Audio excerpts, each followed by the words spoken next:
ഇതുണ്ടാവലാണ് ഒരാളുടെ ഏറ്റവും വലിയ വിജയം എന്ന് പറയുന്നത്. എന്നും ഒരേ പോലെ ഇരിക്കുക എന്ന് പറഞ്ഞത് പരാജയമാണ്. നമുക്ക് ആ ഒരു ലെവൽ ഓഫ് ട്രാൻസ്ഫോർമേഷൻ ഉണ്ടാവൽ നിർബന്ധമാണ്. അപ്പോഴേ നമ്മളിലേക്ക് മറ്റുള്ളവർക്ക് അട്രാക്റ്റ് ചെയ്യപ്പെടുള്ളൂ, നമ്മളിലേക്ക് ആകർഷിക്കപ്പെടുള്ളൂ. അല്ലെങ്കിൽ നമ്മളിലേക്ക് ആകർഷിക്കപ്പെടില്ല, നമ്മളിൽ നിന്നതെയും വികർഷിച്ച് പോകും, നമ്മളിൽ നിന്ന് തെറിച്ച് പോവുകയാണ് ചെയ്യുക. അങ്ങനെയാണ് പല ബന്ധങ്ങളും പരാജയപ്പെടുന്നത്, പല ജോലിയും പല ആളുകൾക്കും ചെയ്യാൻ പറ്റാതിരിക്കുന്നത്, പല വിശ്വാസങ്ങളും തകർന്നു പോകുന്നത്, പല കാര്യങ്ങളും അങ്ങനെയാണ്. എൻറ്റയർലി സംഭവിക്കുന്ന സാധനം അതാണ്. ഇത് നമ്മളിൽ ഇല്ലാത്തതുകൊണ്ടാണ്. നമ്മൾ ചിന്തിക്കുന്നത് എന്താണ്?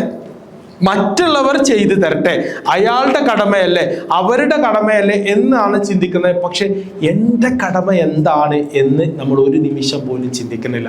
ഞാൻ എങ്ങനെ ആയിരിക്കണം, എനിക്കത് കിട്ടാനുള്ള യോഗ്യതയുണ്ടോ, ഞാൻ അതിന് വേണ്ടിയിട്ട് എന്തെല്ലാം മാറ്റങ്ങൾ എന്നിൽ വരുത്തണം എന്നുള്ളത് ചിന്തിക്കാൻ ഒരു നിമിഷം പോലും നമ്മൾ സ്പെൻഡ് ചെയ്യുന്നില്ല.